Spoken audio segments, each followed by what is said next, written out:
మిత్రులకు నమస్కారం. ఈరోజు ఒక ప్రత్యేకమైనటువంటి అంశంతో మీ ముందుకు రావడం జరిగింది.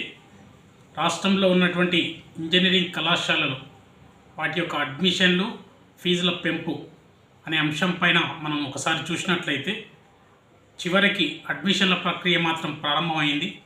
నోటిఫికేషన్ రాష్ట్ర ప్రభుత్వం విడుదల చేసి అడ్మిషన్ ప్రక్రియ మాత్రం కొనసాగుతుంది. అదేవిధంగా మరి అడ్మిషన్ ప్రక్రియ కొనసాగాలి అంటే క్లారిటీగా ఫీజుల విషయం కూడా క్లారిటీ రావాలి. దానిపైన కూడా రాష్ట్ర ప్రభుత్వం ఈ సంవత్సరం గత సంవత్సరంలో ఏదైతే ఫీజు ఉందో అదే ఫీజును ఈ సంవత్సరం కూడా కొనసాగిస్తున్నామని చెప్పేసి రాష్ట్ర ప్రభుత్వం ప్రత్యేకమైనటువంటి జీవో 26 నెంబర్ని విడుదల చేసింది.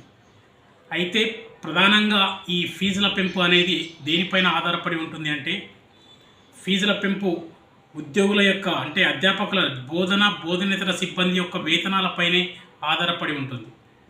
ఎక్కువగా 75% వీళ్ళ వేతనాలపైనే ఆధారపడి ఉన్నటువంటి ఫీజులు మరి ఎలా పెంపు చేయాలి అనే ఆలోచనలో పడినటువంటి రాష్ట్ర ప్రభుత్వం. ఎందుకంటే చాలా ఫిర్యాదులు అందాయి.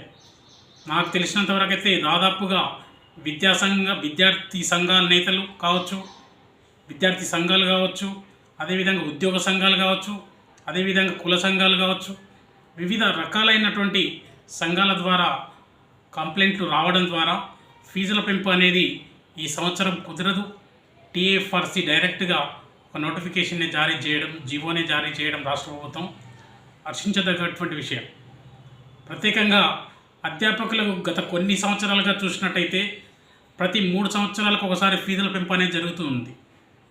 దేనిపైన ఆధారపడి జరుగుతుందంటే ఇప్పటిదాకా నేను చెప్పినట్టుగా అధ్యాపకుల వేతనాలు, ల్యాబ్ ఫెసిలిటీస్ ఇవి వగైరా ఉన్నాయని చెప్పేసి పెరిగాయని చెప్పేసి ఫీజుల పెంపు చేసుకున్నటువంటి ప్రభుత్వ యాజమాన్యాలు ప్రస్తుతం కూడా 2022-25 పీరియడ్ 3 సంవత్సరాలు అయిపోయింది కాబట్టి 25-28 కూడా పెంచాలని చెప్పేసి నివేదికలు అందజేశాయి.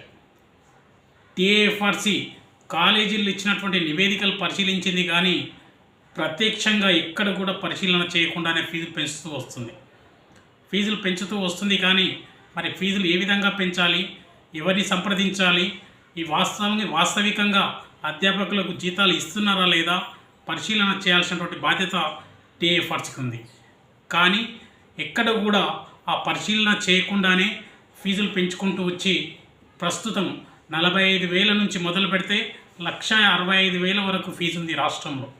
మరి ఈ వ్యత్యాసం ఎందుకు? 45,000 ఎందుకు, 1,65,000 ఎందుకు? అన్ని కాలేజీలు ఒకటే పరిధిలో ఉన్నాయి కదా, అన్ని కాలేజీలు ఒకే టెక్నికల్ బోర్డు కింద ఉన్నాయి కదా, అన్ని కాలేజీలు ఏఐసిటీ కిందనే ఉన్నాయి కదా, మరి ఎందుకు ఈ ఆలోచన, ఎందుకు ఈ వ్యత్యాసం అని చెప్పేసి మేము అడుగుతున్నాం.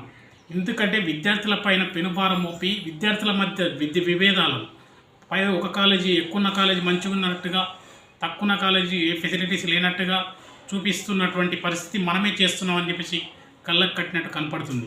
కాబట్టి రాష్ట్ర ప్రభుత్వం ఒకసారి ఆలోచన చేసి అన్ని కాలేజీలకు ఒకే విధంగా ఫీజులు ఉండే విధంగా చర్యలు తీసుకోవాలని చెప్పేసి, ఎందుకంటే షరతులన్నిటికీ ఒకటే ఉండాలి, కండిషన్స్ అన్నిటి కూడా ఒకే విధంగా ఉంటే ఖచ్చితంగా వాటిని అమలు చేసే విధంగా చర్య తీసుకొని ఫీజుల పెంపు కూడా అన్ని కాలేజీలకు ఒకే స్లాబ్ ప్రకారంగా ఉండే విధంగా చర్య తీసుకోవాలని చెప్పేసి తెలియజేస్తున్నాం.